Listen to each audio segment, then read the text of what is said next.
Since being catapulted to the top of the Democratic ticket, Kamala Harris has certainly hit the ground running, visiting several key states, namely Pennsylvania, Michigan, and Georgia. She seems to be everywhere except answering questions from the press, and people are starting to criticize her and say she is dodging tough questions. In a sit-down with ABC's Jonathan Karl, radio host of The Breakfast Club, Charlamagne the God, called the vice president out, saying she has, quote, super main character energy, and she should put that to work by making more media appearances and doing interviews. Let's watch.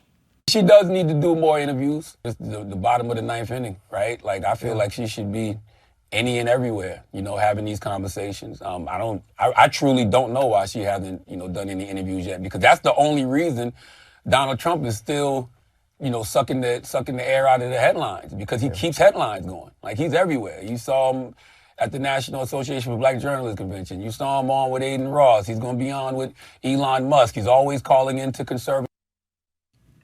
He also criticized the Democratic Party for not being more media savvy. Let's watch. They don't use the media that supports them the way that the right uses the media that supports them. Like, for the last 4 years, she's had plenty of platforms that she can be going on, from radio, the podcast, right, that actually support her and, support Democrats. But they haven't been doing that.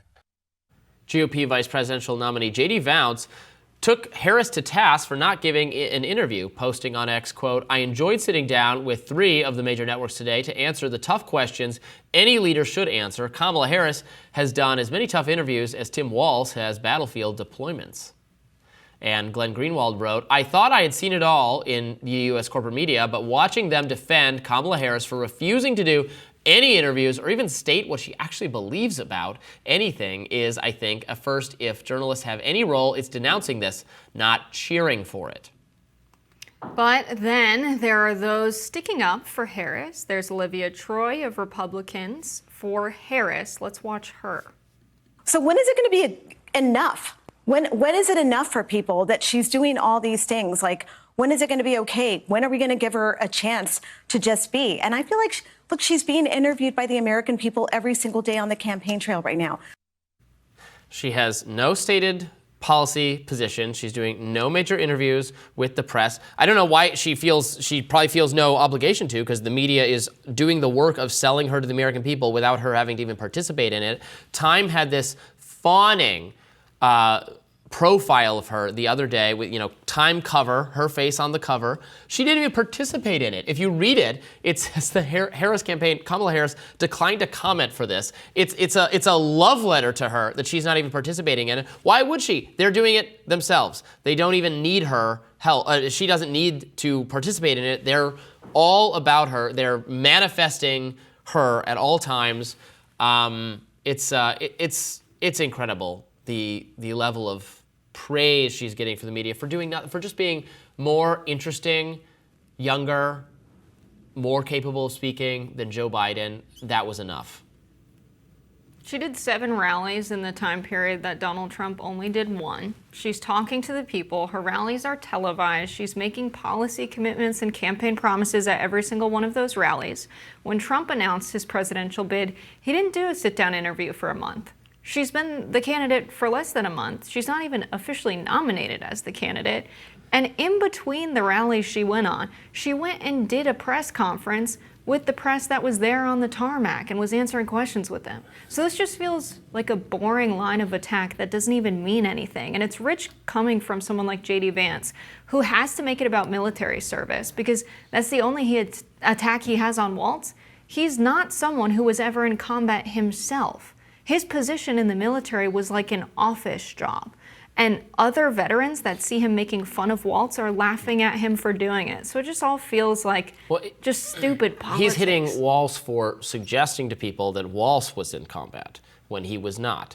And in fact, when he got out of military service before being deployed to Iraq, he said he was in war, that these are the kinds of weapons we carried in war. He didn't carry weapons in war. He was not in combat because he avoided it when his unit was going to be deployed to Iraq. That's the criticism of Walz, that he misstated his own combat experience. J.D. Vance did not make that claim. Such a silly thing. Yeah, it's but not silly. J.D. Vance It's is talking accountability about for the things you say. Walz carried a weapon when he went and was deployed during the war in Afghanistan. He never said, I fought someone with a gun on a battlefield. He said, I carried a weapon into war. That's what he let people believe. He was deployed during wartime. He said he carried a weapon in war. Yes, he was deployed during wartime. He carried a weapon. That's what happened. J.D. Vance is not someone who ever fought on a battlefield. J.D. Vance is not making that claim. Tim Walz allowed people to believe that claim. No, he didn't. Well, it's just people can silly. divide. He absolutely did. And what they're making this campaign about is ridiculous. You can think it's ridiculous, but it's not ridiculous. It's about people should not misstate their records. I mean, Tim Walz absolutely, he's not the first person to do this. It's very common for everyone from Brian Williams to Hillary Clinton claiming that they had some combat experience. This is a common political foible. I think it's absolutely fair to hammer him over it. He was not clear about his record, and he retired before his unit could be deployed to Iraq, and people should know that. That is true. Yeah, he retired after 24 years of service. The typical retirement age can start at age 20 is when you start that lengthy process of retirement. He was 41 years old. We don't plan on sending 41-year-olds to be on the front lines, Robby. And so, yes, I find the attack line stupid because I would rather these candidates be talking about actually what they're going to do policy-wise. Well, I don't really like that either. But go ahead. You don't like them talking about policy? No, I don't like the things he wants to do. Yeah, and I think it's silly to say, oh, she hasn't done enough interviews, when Trump only did one rally in the amount of time she did. Trump talked 7. for hours last night. And I no couldn't one even wanted listen to the whole hear thing. that, and he didn't say anything new. What do you mean no one wants to hear that? Millions of people were listening. Kamala Harris's conversation with press on the tarmac had Hundreds more of thousands. substance than the conversation between Elon Musk and Donald Trump. And so, of course, they're trying to find problems with the campaign. No one cares if she's doing a sit-down interview other than elites in Washington and members of the press that want to find something to grab at.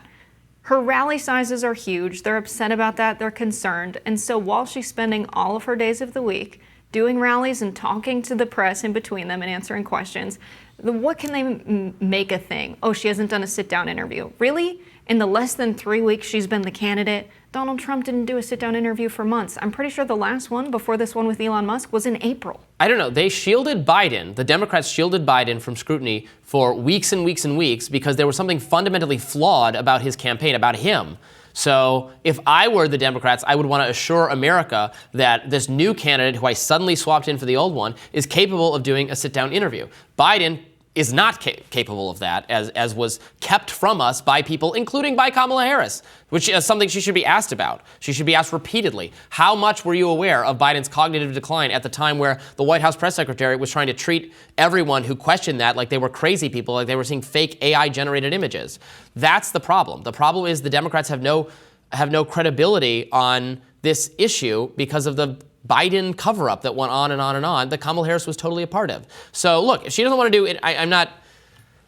Is interviews the only thing she needs to do to reassure the American people? No, she should also be doing rallies and making her case. And I hold Donald Trump to the same standard. I don't really know what Donald Trump thinks. He's not specific enough when he talks about foreign policy in particular, what he would do differently, just saying, well, this would never happen if I was president. Well, why would it never happen? What are you going to do differently? I want to hear more from him too. But I don't know where Kamala stands on a variety of issues because she never had to actually campaign. She's just been the position of being the candidate was just given to her without her having to debate or compete or do any of the normal things you do to get to the part where you're the nominee for president.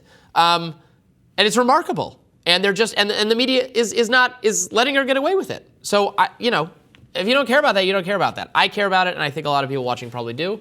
And she can remedy it easily by just explaining what she actually thinks about the issues. I don't feel like I know her. I think the American people don't feel like they know her. They like that she's not ancient and obviously past some point where she can serve in public office the way Joe Biden is. And maybe that's all she's running on, and maybe it'll be enough. But it's not quite enough for me. Yeah, I think because she's up in the polls nationally, it shows that actually showing up to rallies and having those rallies live streamed so people can watch and hear her talk about her policy positions on capping rent, which is in line with what the Biden administration put out, saying that over the next 2 years, corporate landlords, which means they own 50 units or more, according to the press release from the Biden-Harris administration, that they will not be able to increase rents by more than 5%. I have no idea what Donald Trump is going to do when it comes to housing, which is one of the most important policy issues for Americans in the country who are struggling to make ends meet. So there's one thing. She's only been running for 3 weeks. No, she didn't do a sit-down interview, but I feel better about what she would do in the economy if she was president versus if Trump won. All right, more Rising right after this.